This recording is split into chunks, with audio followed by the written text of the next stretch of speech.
The shot that changed everything. The old Rosewood Center loomed over Owings Mills like a ghost of a forgotten era. Its crumbling walls, once meant to house the mentally ill, now served as a training ground for police recruits. On February 12, 2013, Raymond Gray, a 43-year-old recruit for the University of Maryland Police Department, arrived there, eager to prove himself.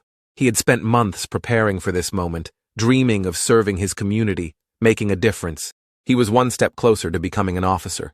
Inside the facility, the air was thick with the scent of mildew and stale dust. Gray and his fellow recruits moved cautiously through the dark corridors, listening to their instructors, absorbing every lesson. Their trainers were two veteran officers, Efren Edwards, who had built a reputation as a fair but demanding mentor, and William Scott Kern, a man whose presence carried an air of quiet hostility. Kern had been with the Baltimore Police Department for years, but behind closed doors, he had a reputation.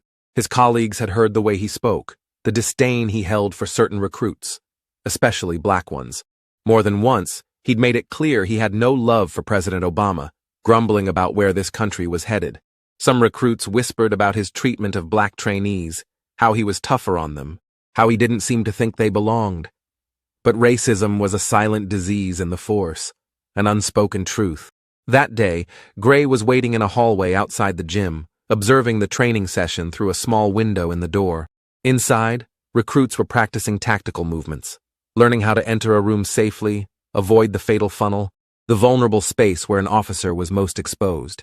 Kern was leading the drill, a smirk playing on his lips as he barked orders. He had a lesson to teach, and he wanted to make it stick. His hand reached for his weapon. In the chaos of training, no one noticed the fatal mistake. There were strict rules, no live firearms in training exercises. Everyone carried simunition guns, harmless blue-painted replicas that fired paint rounds. But Kern had broken that rule. Whether by negligence or some deeper malice, he had drawn his real gun. The shot rang out like thunder in the confined space. Glass shattered. Blood sprayed against the rotting wood of the door. Gray crumpled to the ground, his body limp. A single bullet had entered his head. The world around him blurred into pain and darkness. Kern's face drained of color as reality crashed down on him. He turned to Edwards, his voice trembling, the weight of his actions already crushing him. I shot him with my gun. Edwards' eyes went wide. You had your real gun? That's not important right now, Kern muttered. But it was. It was the only thing that mattered. Gray was rushed to the hospital, fighting for his life. The bullet had torn through his eye, embedding itself in his brain. He survived, but survival came at a cost. His life, his future, his dreams of being a police officer, all of it had been taken in an instant. He was left permanently disabled, his body a painful reminder of the system's failure. As he lay in a hospital bed, barely able to comprehend what had happened, the city reeled. The truth began to surface, whispers of Kern's biases, of his treatment of black recruits, of the complaints that had been ignored. Had this been an accident, a careless mistake?